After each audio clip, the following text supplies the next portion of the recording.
My career journey is pretty different to most. Straight after school, I went and worked at a fund management company. And if I'd stayed there for just 10 years, I would have had a multiple six-figure salary and my whole entire path laid out ahead of me. And I was showing up at work every single day, wanting to cry. I even started getting tension headaches and my vision was going blurry because I was so exhausted and stressed and frustrated and ultimately burnt out. And so in this video, I'm gonna share my story of how I went from that to then becoming a fitness coach to then ultimately now having a multiple seven-figure business with the aims of becoming a billionaire. And so that's what's going down. We got the whiteboard out, so let's get straight into it. Cheers. Everything has changed in my business when I look at it now versus even just 12 months ago. And here today, I want to break down for you all the changes that have allowed me to get my time back, to see a massive growth in revenue and profit, and also hire an incredible team that allow me to scale in ways that I did not see possible even just a year ago. If you find any of this insightful, I would love for you to just share it with a friend or just send me a DM letting me know which part was helpful. I'm gonna be pretty much revealing everything as to how our company operates inside of this. And so I'm looking forward to hearing how you find it. So first of all, before diving into that, I think it's really important to recap how I got here. Okay, because I started out my career, as it were, not to mention when I was washing dishes in a pub and when I got fired from being a waitress because I wasn't passionate enough, but I started my career at age 18 working in asset management. And this is a really important part to my story because it showed me what I didn't want in life. And so through working in that job, I would show up and do the same mundane, meticulous, monotonous tasks every single day. And it killed me and it made me realize that I wanted freedom and fulfillment in my life. And so while I was working there, I had a real interest in fitness. And so due to my interest in fitness, I watched fitness YouTubers and I saw them on social media and I saw they did this thing called online coaching. And these people knew way less than me about fitness. I mean, when I say I'm a nerd, like I am a super nerd. And so if I'm learning about a topic, I'm gonna learn everything. And so I knew things that were way more advanced than just a regular, everyday personal trainer would need to know. And I was obsessed. I was truly, truly obsessed.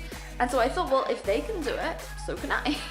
And so I made the decision because I didn't have anyone who I was relying on. I was still living with my parents at the time before they then ended up getting divorced, but I'll touch upon that in a minute. Because of that, I just thought, well, I'm gonna go for it. And so I ended up working at that job for months longer than I wanted to because there was this whole talk about the fact that we were gonna get a bonus. And I was really money motivated back then because I was 18 years old, working around all these people who were multi-millionaires, and I wanted to create the same thing for myself. So I ended up getting my bonus. It was around £2,000, which was around like $3,500 back then, and handed in my notice the next day. And so I ended up leaving that job on April Fool's Day, and no, it was not a fool. The job itself was a fool, but for real though. So I left that, and then I thought that I needed to get a personal training qualification to become an online PT. So I spent a bunch of money, like over $1,000 on, for me at the time that was, a lot of money on getting this course. And nothing from the PT qualification helped me because I wanted to build an online business, and the skills that you need for in-person PT and online are way different, not to mention the fact that people pass personal training qualifications without any knowledge. The guy that I was partnered up with didn't even know how to lunge. And later on I found out that the reason why PT qualifications are a thing are so that gym owners can get insurance for their employees to prove that they obviously know what they're talking about. It's all, the education system there and in schools is broken, but that's another topic for another day. Anyways, so then what ended up happening was I was getting clients and I was doing really, really well. And then my fitness brand was growing and growing, and companies like Gymshark started to spot me, so they sponsored me. And then basically what happened was loads of people that were working with Gymshark at the time all got dropped in one go. And so when everybody got dropped, they lost a huge chunk of their income. And my friends would see me still traveling and still able to be buying things and having my normal kind of lifestyle, and they were wondering, hey Lauren, how are you doing this? And so I told them, well, I'm online coaching. That's what I'm doing, and you know, you guys should do it too. And so at the same time, I was selling ebooks. But I found that even though I was selling thousands and thousands of these ebooks, my most enjoyable thing to do was actually the coaching. And I've kind of let that go a bit because I got a bit big-headed because of all the Gymshark stuff. Because I was like, I'm an influencer, I don't need to do online coaching. I can just have passive income. How wrong I was. Because I started selling these ebooks and I wasn't feeling the fulfillment through what I was doing, so I started getting complacent, yada yada yada. Anyways, my friends who also got dropped, they asked me for help. And so I helped them set up online coaching companies. And then they would just talk about it on their stories, like, I'm starting online coaching, here's what you can get from working with me. And then they would tag me saying, oh, and anyone who else has been dropped, guys, go chat to Lauren. And so I started getting a bunch of people send me messages because they were like, well, you're helping this guy, you're helping this girl, can you help me too? And these people were just like everyday personal trainers. They didn't have a big brand or a following, they weren't influencers.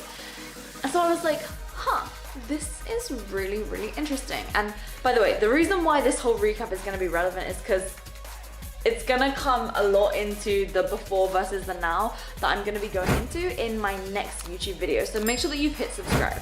And so I had an aha moment, and I basically started a course on personal branding, how to grow your personal brand, how to monetize your personal brand, because that's what I thought that these people wanted.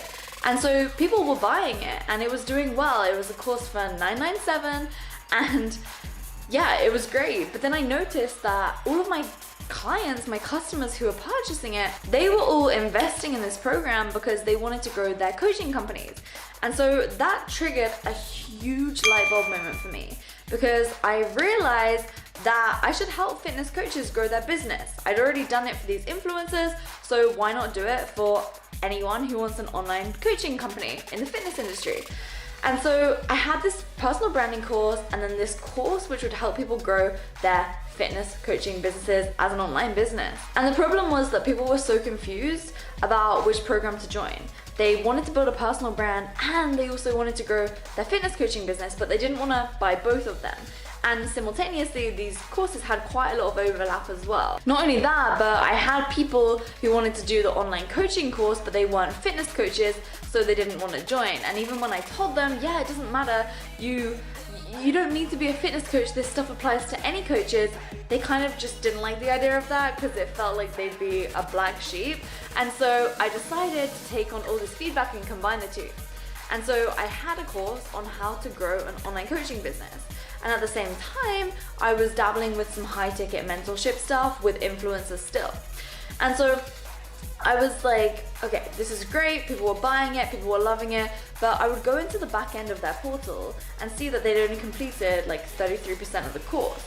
And so I was like, well, if people are only completing 1/3 of the course, that means that they're only getting 1/3 of the result and I'm only making 1/3 of the impact that I want to be making. So I then realized, well, I'm teaching them how to build high ticket coaching companies, but I'm not actually doing high ticket. And I truly believe in teaching what you do, because if you're teaching something else, then why are you not doing it? Because surely the thing that you teach is what gets the best results. You know what I'm saying? It's like those people that run Facebook ads and they start advertising all over YouTube. I mean, it just doesn't make much sense unless they've literally maximize their Facebook ads and whatever, that's another topic. But I was like, okay, this is great. What I can start doing is teaching what I do, doing high ticket, because when people pay, they pay attention. And then I'll be able to bring in the best clients, I won't have some of these tire kickers, and I ironed everything out and built a team, and that's how we are where we're at now. Multiple 7-figure run rate and super satisfied and fulfilled by everything that we're doing. But the moral of the story is that I adapted, I changed, and I took on what the market wanted. And that's so important. I mean, what we're doing now works. I love it, it's fulfilling, it's rewarding, and it's generating great results for ourselves and our clients. But you know, as my vision changes and as what the market wants and changes, then our business will adapt to. And so I think so often you can get so caught up on in the now, right? Where your current state, that you can't see the future clearly enough. And the future that you may be seeing, it may be a great idea, but it may not be what people want and what people need.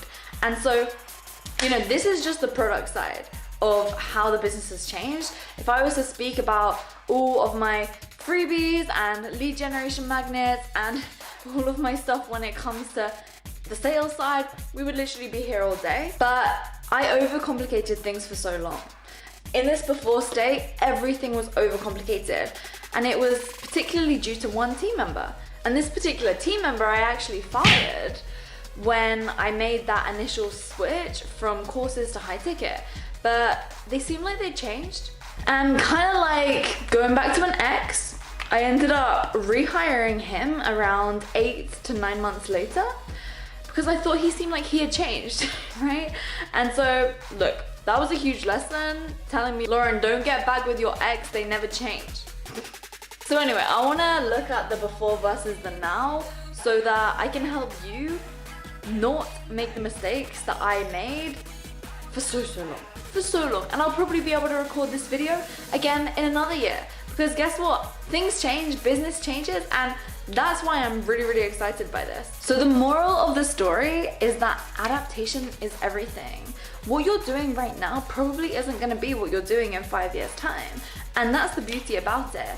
I started out being a solopreneur, doing everything by myself. Now I'm a leader, and that's pretty much what I'm spending all day doing. Leading my team, coaching my team, empowering them to get better, be better, sharper, and all of that. I never saw my life going this way. And so I had this vision for so long that I was gonna be the CEO of a massive wealth management company that was publicly traded. That's what I thought I was gonna do.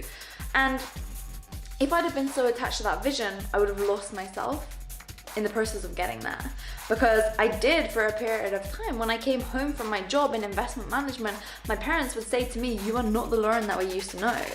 And so if I'd have had that one vision and not allowed the way that I felt, and oh my gosh, if I'd have just stayed true to that one vision that I had at the beginning for so many years, I would still be so unhappy right now.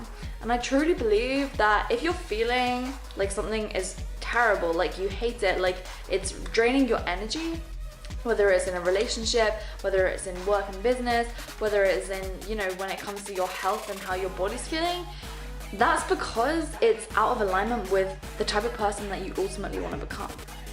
So if something feels like a drag, and if it feels like you're having to drag your legs through mud and amp yourself up, that's because it's not on the path that you envision yourself going on. And that's why it feels tough, and that's why you're not enjoying it at the time, because you don't see yourself as the type of person to do that. Now, there are gonna be times when things are tough for a short period of time, but you need to take a lesson from it rather than suffering through it. Or there will be things where you need to suffer through it for a little bit, but if it's prolonged, then that tells me that you're not on the track that you should be on. And so there are many different ways to get to the outcome that you want to get to. Always remember that and realize that you need to adapt as your business changes and grows. So I would love to know from you, what is one big goal that you've had that you've ended up actually going in a complete other direction from? It'd be super cool to hear it. Anyways, thank you so much for watching. So I'll see you in the next video. Hit subscribe.